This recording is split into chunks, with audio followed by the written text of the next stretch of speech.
Live from New Delhi, you're watching DD India Live, India's voice to the world. I'm Ramesh Ramachandran. Coming up in the next 30 minutes. PM Modi concludes UAE visit, leaves for the Netherlands on the second leg of his five-nation tour. India and the UAE sign MOUs on energy and defense after PM Modi holds talks with President Sheikh Mohammed bin Zayed Al Nahyan.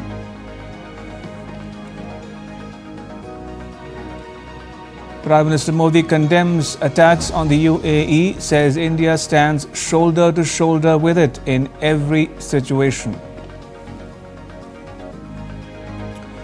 Two-day BRICS Foreign Ministers meeting concludes in New Delhi. Leaders exchange views on global and regional issues.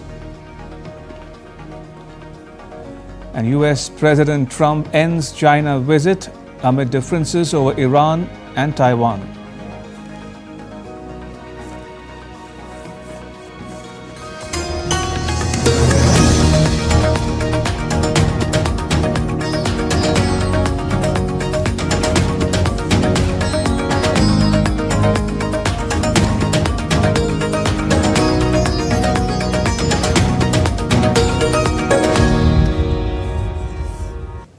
Let's begin with news from the UAE.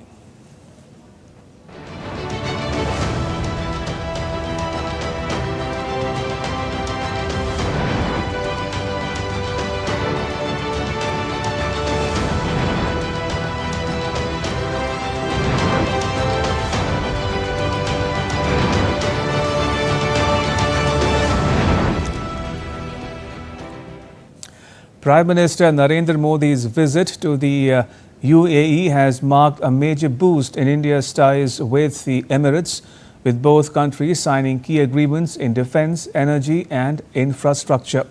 The visit, the first stop of the Prime Minister's five-nation tour, highlighted the growing strategic importance of the partnership amid global geopolitical and energy challenges.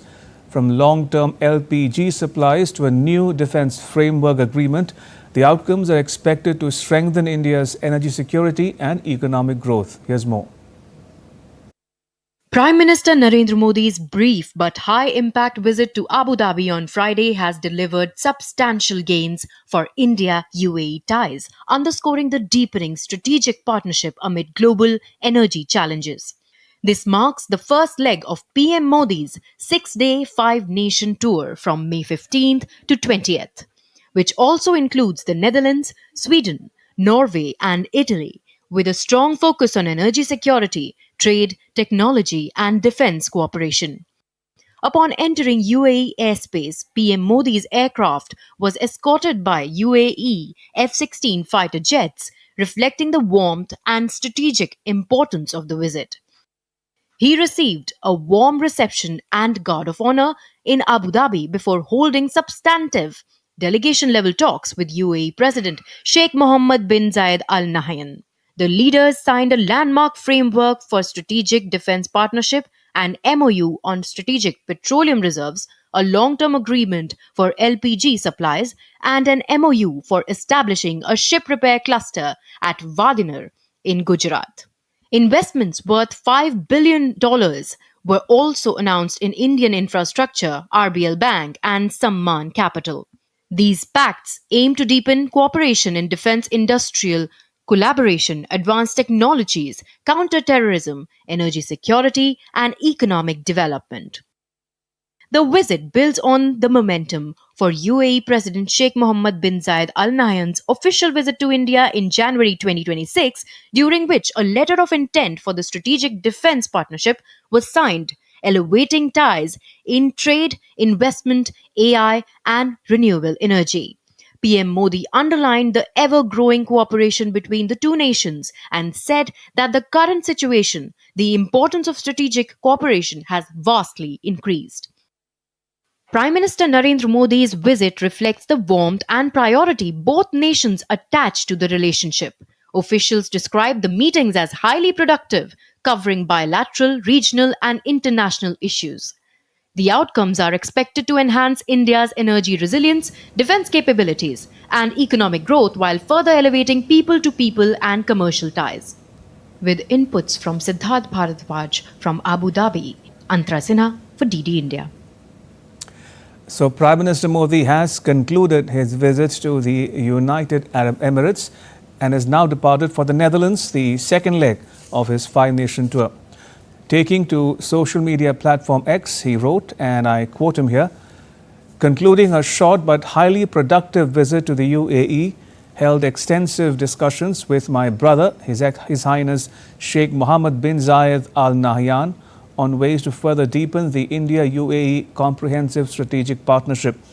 I'm confident that the outcomes of this visit will further strengthen our friendship and contribute to growth and prosperity." Unquote. Prime Minister Modi also held talks with UAE President Sheikh Mohammed bin Zayed Al Nahyan, during which the two leaders discussed key issues of mutual importance. PM Modi condemned the attacks on the UAE, saying that India stands shoulder to shoulder with the UAE in every situation.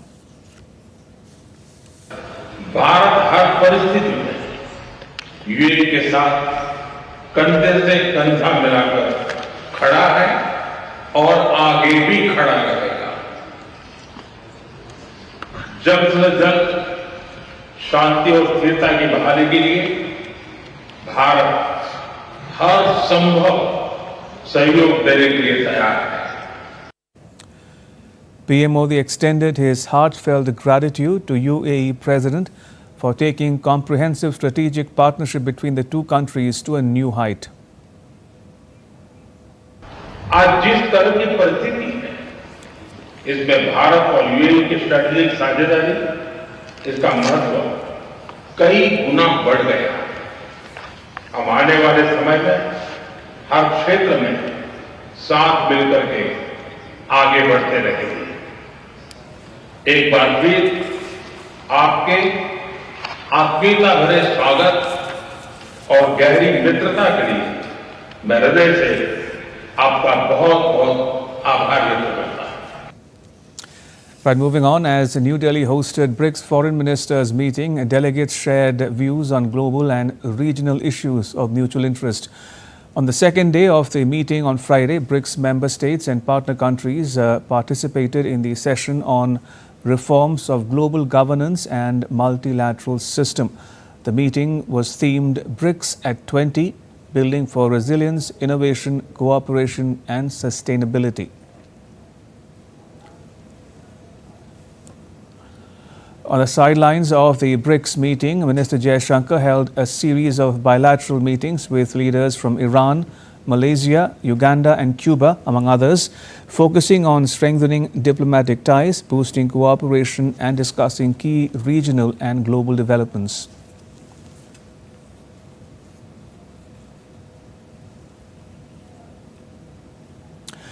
At a special briefing by the Ministry of External Affairs, Secretary for Economic Relations Sudhakar Dalela said BRICS Foreign Ministers meeting focused on global and regional issues along with discussions on global governance and multilateral systems. He said the sessions allowed member nations to exchange views and share perspectives on the key pillars of the BRICS strategic partnership, among other important issues. Take a listen. During the course of two-day Foreign Ministers meeting, discussion took place around three broader themes: global and regional matters, reform of global governance and multilateral system, and BRICS at 20 under the theme Building for Resilience, Innovation, Cooperation and Sustainability. These three sessions allowed members to exchange views and share perspectives on main pillars of BRICS strategic partnership: political and security, economic and financial, and cultural and people-to-people relations. There was a frank and candid exchange of views on the situation in West Asia during the BRICS Foreign Ministers meeting. Member states shared their respective national positions while also emphasizing the need for an early resolution of the ongoing crisis and underlining the importance of dialogue and diplomacy. There were frank and candid sharing of assessments and national positions by members by all members, BRIC members. It is a fact that there were differing views among some members as regards the situation in West Asia. BRICS members, as I mentioned earlier, shared their respective national positions and shared a range of perspectives on this matter. Views articulated by them also included the need for an early resolution of the current crisis, the value of dialogue and diplomacy, respect for sovereignty and territorial integrity, upholding international law, the importance of safe and unimpeded flow of maritime commerce through international waterways, and the protection of civilian infrastructure and civilian lives. Addressing a press conference at the Iranian embassy in New Delhi on Friday, Iranian Foreign Minister Abbas Araghchi said Iran had become the victim of what he called an unprovoked act of aggression by the US and Israel during ongoing negotiations with Washington, D.C. The minister thanked countries that condemned the attacks and expressed appreciation to the government and people of India for their solidarity, sympathy and humanitarian assistance extended to Iran during the crisis. In the middle of negotiations, in the middle of diplomacy, they decided to attack us. We appreciate all those countries who condemned this attack. We appreciate the government and people of India who expressed solidarity and sympathy towards the Iranian people.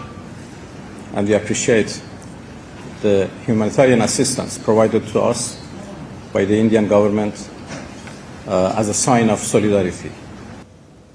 Still to come on DD India Live. African diplomats highlight deep historical ties between India and the African continent.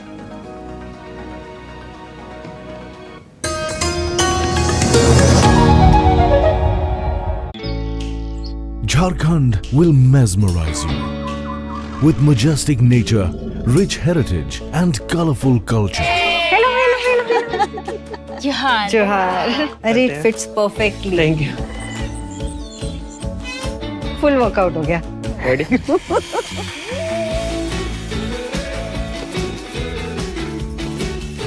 Postcards from Jharkhand on National Geographic.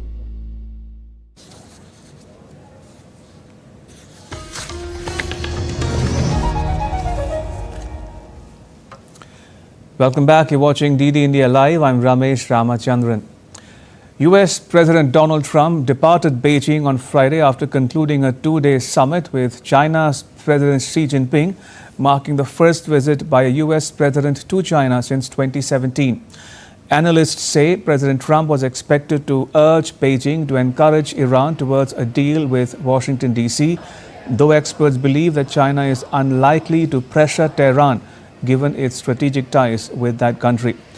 At the summit, President Xi described US-China ties as entering a new constructive and strategic phase, calling the visit a milestone that produced several cooperative understandings between the two sides.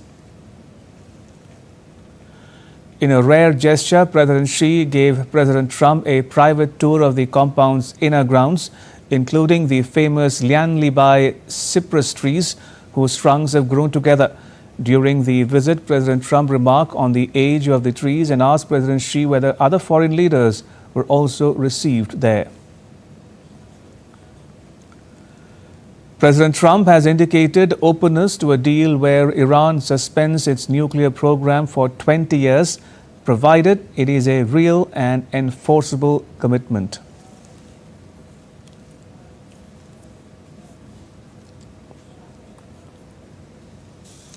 And now to updates on the forthcoming India-Africa Forum Summit.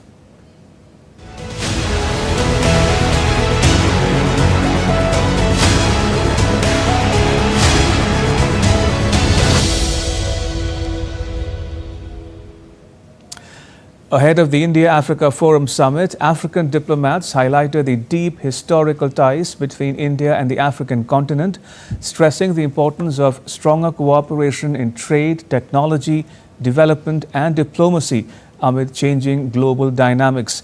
They underlined the growing scope for collaboration in areas such as space technology and reaffirmed that the summit would further strengthen India-Africa partnership for shared growth and future development.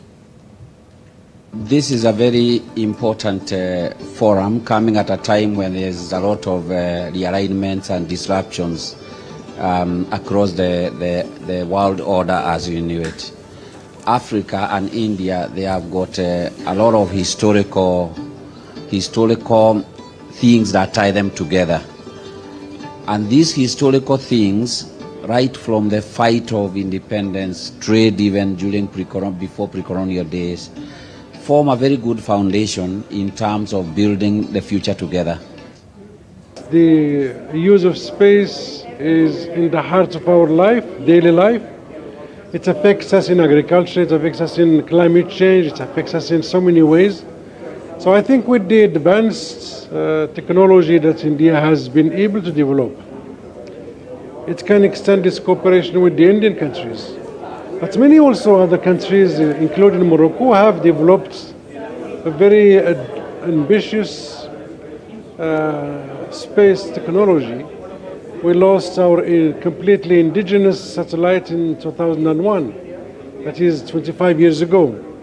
And I think we haven't seen it as much visible as it is today, in the sense that we could collaborate for the benefits of our countries, but also for the benefits of other countries. Zimbabwe and India share excellent bilateral relations, which dates back to the 17th century, when our traders used to traffic the Indian continent and the African continent, exchanging goods. That relationship has remained steadfast, including the coming in of formal diplomatic relations when our country gained independence. India is one of those countries that was very supportive of our country to gain its full independence in 1980, and since then we have enjoyed strong bilateral relations and we cooperate with India across many sectors. Very happy about the coming India-Africa Forum Summit.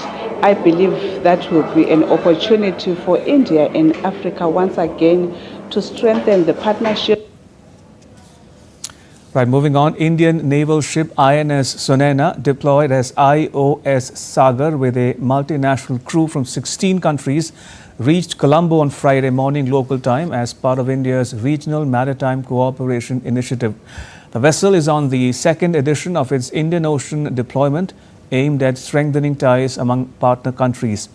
The crew includes naval personnel from countries such as Sri Lanka, Bangladesh, Maldives, Mauritius, South Africa, Singapore and the United Arab Emirates. The deployment reflects India's One Ocean, One Mission vision and supports Prime Minister Modi's Mahasagar initiative focused on regional maritime security and cooperation in the wider Indian Ocean region. Indian Ocean ship Sagar, a ship with multinational crew of 16 nations, together with Indian Navy. It is a great initiative of bringing navies of the neighborhood together for one mission. 38 officers and sailors from 16 partner nations had joined us. After the harbour training phase, the ship has deployed for the sea phase with our personnel from the Indian Navy as well as personnel from the partner nations on board. The entire significance of this particular deployment is to have a broader collaborative maritime framework. Sagar and Mahasagar. Those concepts has been emphasized very timely in need. Cooperation among nations is essential for this collective security. Germany's automakers have been in crisis mode for a while, and one major reason is that China used to be their #1 export market, but no more.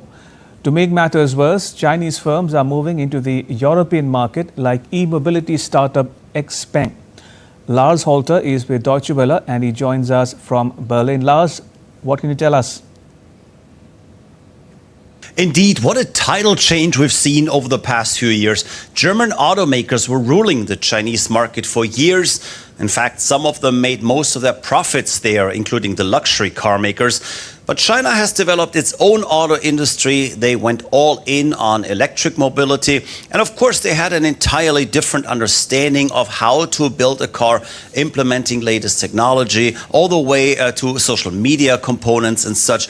As soon as the cars were mature enough to compete with the more traditional European brands, German cars quickly fell out of favor. And while some bigger Chinese brands like BYD started selling cars in Europe, China's Xiaopeng, or XPeng as it's called here, is actually taking it a step further now. They want to make cars here. Well, actually, they're already having some built in Austria by a contractor. But now they would like to build cars themselves here in Germany. And they're apparently in talks with Volkswagen to take over one of their plants. That might actually be interesting for Volkswagen, as they are currently trying to cut costs. And they said they might have to close some plants anyway. Now, Lars, how is Volkswagen dealing with this? Are they seeing this as a chance or as more competition? As a matter of fact, while XPeng would obviously be in competition with Volkswagen, and while that's not something Volkswagen currently needs on its home turf, it's certainly a chance for them too, and they're aware of that. 3 years ago, Volkswagen actually paid 700 million euros for a 5% stake in XPeng, so they're actually sharing in that firm's success. Also, the companies already have a joint venture for one model currently being built in Beijing, with a second model coming. And here, both have stated that they did, in fact, learn from each other. Volkswagen took important lessons in technology from the Chinese partner. And meanwhile, XPeng said they learned from Volkswagen how to scale. So all in all, this could be helpful to Volkswagen in the long run. The Chinese automakers have already shown that they are better suited to supply cars to a world of electric mobility. German companies have gotten in on that game too late. Now with corporations like this, they have a better chance to actually catch up. All right, leave it there, Lars. Thank you. Lars Halter reporting from Berlin there. As India continues to strengthen its position as one of the world's fastest growing economies, interest from international businesses is growing as well. In the Netherlands, companies and trade organizations increasingly see India as a key partner for investment and innovation. Our correspondent Mark Limburg reports. India is rapidly becoming one of the world's most important economic powers, and Dutch companies are increasingly looking for new opportunities. From technology and logistics to agriculture and innovation, cooperation between India and the Netherlands continues to grow. We spoke to Edith Noordman of the India-Netherlands Chamber of Commerce and Trade and to Dutch entrepreneur Jelke Schippers, who is working closely with India about why they see the country as an attractive and promising partner for business and investment. The Netherlands-India Chamber of Commerce and Trade has been enhancing the business relations between the Netherlands and India and vice versa already for 23 years. We are very proud to support businesses in the corridor, and well, now is even the moment with the upcoming FTA of doing that even stronger than before. What makes India particularly attractive today is the combination of scale, talent, digital transformation, and long-term economic growth. There are tremendous opportunities for growth between India and Netherlands. Already water, agriculture and health have already been identified as the priority areas. Apart from that, both sides are also working in new and critical technologies like enabling technologies, semiconductors, maritime. So there are huge opportunities for us to grow together. The Netherlands has really started to appreciate India for its highly skilled workers and technology. And especially with the recent trade agreement, enormous new markets will open up. So the opportunities will only grow even further. India is increasingly viewed in Europe as the key global player for the coming decades. At the same time, the Netherlands is a highly international economy, and naturally the Netherlands has always been focused on global trade and innovation partnerships. Europe is a really interesting long-term partner. And if you look at the Netherlands, it's a small country, but it's highly globally integrated. It speaks English very well. And especially after Brexit, I think the Netherlands is the ideal gateway into Europe. As economic ties between India and the Netherlands continue to strengthen, Many Dutch companies see India as a market full of long-term opportunity and innovation. This is Mark Limburg reporting from the Netherlands for DD India. One of India's greatest modern artists is being celebrated in the Netherlands. A major new exhibition featuring the works of Amrita Shergill has opened at the Drents Museum, bringing her paintings back to Europe for the first time in nearly 20 years. My colleague Mark Limburg has more from the Netherlands. A rare collection of paintings by Amrita Shergill, on loan from the National Gallery of Modern Art in New Delhi, is now on display in the Netherlands. The exhibition opens around the time of India's Prime Minister Modi's visit to the Netherlands, highlighting the growing cultural ties between the two countries.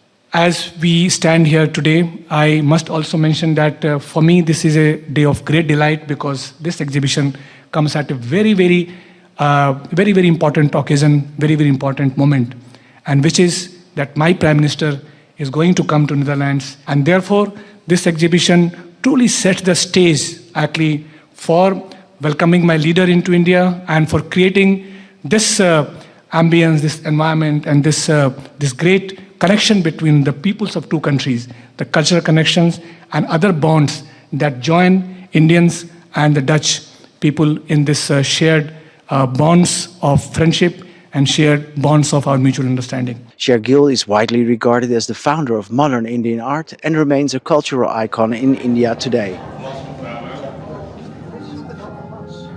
With this rare exhibition, European audiences are once again being introduced to one of India's most important modern artists. It is very important that the shared work, the shared art that we all believe in, the world art of Amrita Shergill, is to be shown outside of India as well.